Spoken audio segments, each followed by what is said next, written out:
வணக்கம். All in one zone devotional சேனலுக்கு உங்களை அன்புடன் வரவேற்கிறேன். இன்னைக்கு நம்மளுடைய சேனலில் நாளைய தினம் சனி பிரதோஷம்ங்க. இந்த வருடத்தின் கடைசி பிரதோஷம், அதாவது லாஸ்ட்டு சனி பிரதோஷம், அதனுடைய சிறப்பு மற்றும் பலன்கள் மற்றும் பூஜை இதை நம்ம விரிவாக பார்க்கலாம். அதற்கு முன்னால் நம்மளுடைய சேனலை தான் ஃபர்ஸ்ட் டைம் பார்க்குறவங்களா இருந்தாலும் சரி, சப்ஸ்கிரைப் பண்ணாமல் பார்க்குறவங்களா இருந்தாலும் சரி, நம்ம சேனலை சப்ஸ்கிரைப் பண்ணிக்கோங்க. கூடவே அந்த பெல் பட்டனை ப்ரெஸ் பண்ணிக்கோங்க. ஆல் என்கின்ற ஆப்ஷனையும் ப்ரெஸ் பண்ணிக்கோங்க. அப்போ தான் நான் போடுற வீடியோஸ் எல்லாம் உங்களுக்கு உடனுக்குடன் நோட்டிஃபிகேஷனில் தெரிய வரும். வாங்க இப்போ நம்ம வீடியோக்குள்ளே போகலாம். பொதுவாக விரதத்திலேயே சிவபெருமானுக்கு உகந்தது சனி பிரதோஷம். அதுவும் இந்த சனிக்கிழமையில் வருகின்ற பிரதோஷமானது மிகவும் சிறப்பு வாய்ந்ததாக கருதப்படுகிறது.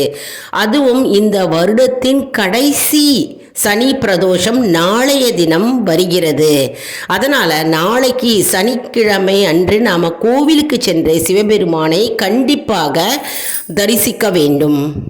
இப்போ நம்ம சனி பிரதோஷ சிறப்பை பற்றி நம்ம இப்போ பார்க்கலாம். அதாவது தேவர்களும் அசுரர்களும் இணைந்து பார்க்கடலை கடைந்தார்களாம். அப்படி பார்க்கடலை கடையும் பொழுது ஆலகால விஷம் தோன்றியதாம். அந்த ஆலகால விஷத்தை உலக உயிர்களை காப்பதற்காக சிவபெருமான் தானே அருந்தினாராம். சனிக்கிழமை அன்றுதான் ஆலகால விஷத்தை சிவபெருமான் அருந்தினாராம். அதுவும் இந்த பிரதோஷமானது சனிக்கிழமை அன்று வருகிறது. அதனால் சனிக்கிழமை அன்று வருகின்ற சனி பிரதோஷம் மிகவும் சிறப்பு வாய்ந்ததாக கருதப்படுகிறது. எந்த நாளிலும் நாம் சிவ கோயிலுக்கு போனாலும் சரி, சிவன் கோயிலுக்கு போனாலே நல்லது. ஆனால் இந்த சனிக்கிழமை அன்று சனி பிரதோஷ தினத்தில் அந்த நேரத்தில் பிரதோஷ வேளையில் 4:30 மணியிலிருந்து 6 மணிக்குள்ள நம்ம பிரதோஷ வேளையில் நாம் சிவபெருமானை தரிசித்தால் அனைத்து தெய்வங்களையும் தரிசித்த பலன் நமக்கு கிடைக்குமாம்.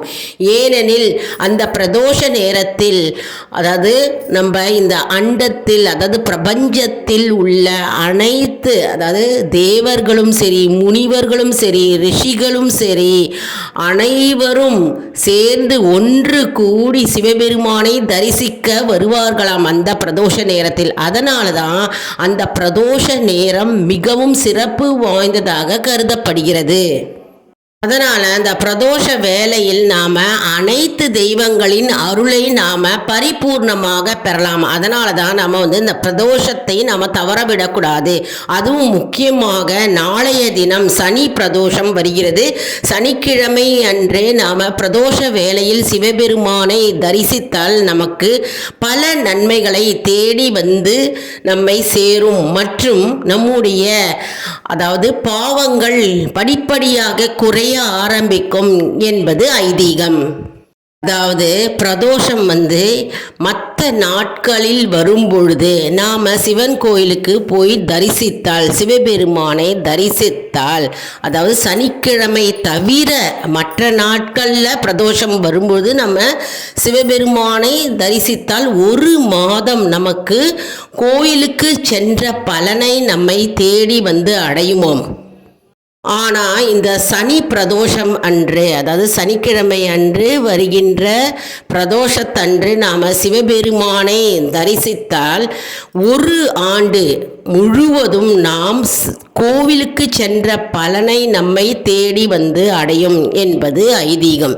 அதாவது சனிக்கிழமை அன்று நாம் பிரதோஷத்தை தவறவிடாமல் சிவபெருமானை நாம் தரிசித்து வந்தால் சனிக்கிழமை அன்று 1 வருடம் பூரா நாம் கோயிலுக்கு சென்ற பலனை நம்மை சேருமாம். மற்றும் நம்ம பிரதோஷ வேளையில் விளக்கேற்றி சிவபெருமானை வழிபட்டால் நம்முடைய வாழ்க்கையில் இருக்கும் சனி தோஷங்கள் அனைத்தும், பாதிப்புகள் அனைத்தும் விலகுமாம். மற்றும் அதனுடைய கஷ்டங்களும் நஷ்டங்களும் அனைத்தும் நீங்கும் என்பது நம்பிக்கை. அதனால் சனி பிரதோஷம் அன்று, பிரதோஷத்தினாலே நம்ம விளக்கேற்றி வழிபடலாம். மற்றும் சனி பிரதோஷம் அன்று நம்ம பிரதோஷ வேளையில் நாம் சிவபெருமானுக்கு விளக்கேற்றி வழிபட்டால் நம்முடைய பாவங்கள் அனைத்தும் நீங்கும் என்பது நம்பிக்கை. மற்றும் பிரதோஷ வேளையில், அதாவது 4:30லேருந்து 6 மணி மாலை நேரத்தில் அந்த பிரதோஷ வேளையில் நாம் கோவிலில் ஸ்ரீருத்ரம் மற்றும் சிவபுராணத்தை படித்தாலும் சரி மற்றும் கேட்டாலும் சரி நமக்கு அவ்வளவு நன்மை சேருமாம். அதனால் சனி பிரதோஷத்தை நாம் தவறவிடக்கூடாது. மற்றும் பொதுவாகவே பிரதோஷ வேளையில் நாம் கோவிலுக்கு போக முடியாதவங்க வீட்டில் இருந்தபடியே நாம் சிவபுராணம் படிக்கலாம். அப்படி இல்லை என்றால் ஓம் நமச்சிவாய ஓம் நமச்சிவாய ஓம் நமச்சிவாய என்று சிவ மந்திரத்தை நாம் 108 முறை நாம் அந்த பிரதோஷ வேளையில் நாம் ஜபித்தால் நம்முடைய கஷ்டங்கள் அனைத்தும் பனி போல் நீங்கும் என்பது நம்பிக்கை. மற்றும் இந்த பிரதோஷ வேளையில் சிவபெருமானுக்கு அபிஷேக பொருட்களை நாம் வாங்கி கொடுத்தால், கோவிலுக்கு வாங்கி கொடுத்தால் கோதானம் செய்த பலனும் மற்றும் ஸ்வர்ண தானம் செய்த பலன் நம்மை தேடி அடையுமாம். அதாவது கோதானம், தானத்திலே சிறந்தது கோதானம், ஸ்வர்ண தானம். அந்த தானங்கள்லாம் நமக்கு செய்த பலனை நம்மை அடையுமாம். அதனால் அபிஷேக பொருட்கள் நாம் வாங்கி கொடுக்க முடிந்தவர்கள் வாங்கி கொடுக்கலாம். அபிஷேக பொருட்கள் வாங்கி கொடுத்தால் நாம் தானம் செய்த பலனை நம்மை சேரும் என்பது நம்பிக்கை. மற்றும் இந்த சனி பிரதோஷம் அன்று நாம் விரதம் இருந்தால் நமக்கு இருக்கிற தடைகள், வாழ்க்கையில் இருக்கும் தங்கு தடைகள் எல்லாம் நீங்கி நம்முடைய வாழ்க்கையில் நாம் உயர ஆரம்பிக்கும். மேலும் நம்முடைய வாழ்வு வளர்ச்சியை நோக்கி சென்று விடும் என்பது நம்பிக்கை. அதனால் நாம் பிரதோஷ தினத்தில் நாம் விரதம் இருக்கலாம்.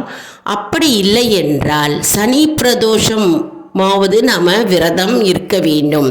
நம்முடைய வாழ்வு சிறந்து விளங்கும் என்பது நம்பிக்கை. மேலும் சமூகத்தில் நாம் உயர்வான நிலைக்கு செல்ல முடியும். நம்முடைய பொருளாதார நிலை உயர்ந்து சமூகத்தில் மதிப்பும் மரியாதையும் நம்மை தேடி அடையும். இந்த விரதத்திற்கு எவ்வளவு மகிமை பாருங்க. அதாவது சனி பிரதோஷம் விரதம் இருந்தால் இவ்வளவு நன்மையும் நம்மை அடையும். திருமண தடைகள் நீங்கி விரைவில் திருமணம் நடைபெறும். மற்றும் மங்கள நிகழ்ச்சிகள் தடைகள் இருந்தால் எல்லாவற்றையும் நீங்கி நமக்கு நல்ல ஐஸ்வர்யமும் அஷ்டலக்ஷ்மியும் நம்மை அடையும். மற்றும் குபேரனை போன்று செல்வ வளம் மிக்க நாம் விளங்குவோம் என்பது நம்பிக்கை. அதாவது சிவபெருமானுடைய அருளால் நமக்கு வாழ்வின் இறுதியில் கடைசியில் நமக்கு சிவப்பேறு கிடைக்கும். அதாவது மோட்சம் கிடைக்கும். மற்றும் நாம் சனி பிரதோஷ விரதம் இருந்தால் நமக்கு அனைத்து துன்பங்களும் நீங்கி மற்றும் நமக்கு புண்ணியத்தை தேடி அடையும் மற்றும் மோட்சம் கிடைக்கும். மற்றும் அஷ்ட ஐஸ்வர்யமும் நம்மை தேடி அடையும். குபேரனை போன்று நாம் அளவில்லாத செல்வம் நமக்கு அடையும். அதனால் நாளைய தினம் கடைசி சனி பிரதோஷம், அதாவது இந்த வருடத்தின் கடைசி சனி பிரதோஷத்தை நாம் மறந்துவிடக்கூடாது. நாளைய தினம் நாம் விரதமிருந்து சிவபெருமானை நினைத்து வழிபட்டால் நம்முடைய வாழ்வில் இருக்கும் அனைத்து பிரச்சனைகளும் நீங்கும். மற்றும் கோவிலுக்கு போக முடியாதவர்கள் வீட்டிலேயே சிவபெருமான் படம் இருந்தால் அந்த படத்திற்கு சந்தன குங்குமம் இட்டு மலர்களால் அலங்கரித்து தீபம் ஏற்றி சிவபெருமானை நினைத்து வீட்டிலேயே நாம் சிவ மந்திரத்தை ஜபிக்கலாம் மற்றும் சிவபுராணத்தை படிக்கலாம். அப்படியும் நாம் வழிபடலாம். மேலும் நாம் கோவிலுக்கு கண்டிப்பாக மாலை நேரத்தில் பிரதோஷ நேரத்தில் நாம் சிவபெருமானை தரிசித்தால் நம்முடைய அனைத்து தோஷங்களும் விலகும். நமக்கிருக்கும் அனைத்து விதமான தோஷங்களும் மற்றும் சனி சனி பகவானால் பாதிக்கப்பட்டவர்கள், அதாவது கஷ்டங்களும் நஷ்டங்களும் சனி பகவானால் நமக்கு ஏற்பட்ட துன்பங்களும் அனைத்து தோஷங்களும் விலகி நன்மை உண்டாகும். அதனால் சனி பிரதோஷம் மிகவும் சிறந்து விளங்குவதாக கருதப்படுகிறது. சனி பிரதோஷத்தை நாம் தவறவிடக்கூடாது. என்ன அன்பர்களே, இந்த வீடியோ உங்களுக்கு மிகவும் பயனுள்ளதாக இருக்கும் என்று நான் நம்புகிறேன்.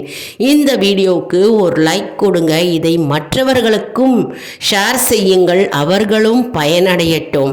மேலும் ஆல் இன் ஒன் ஜோன் அன்பர்களுக்கு ஒரு அன்பான வேண்டுகோள், நம்முடைய கம்யூனிட்டி போஸ்டில் கேள்வி பதில் நேரம் வருங்க, அந்த கேள்விக்கு பதில் தாங்க.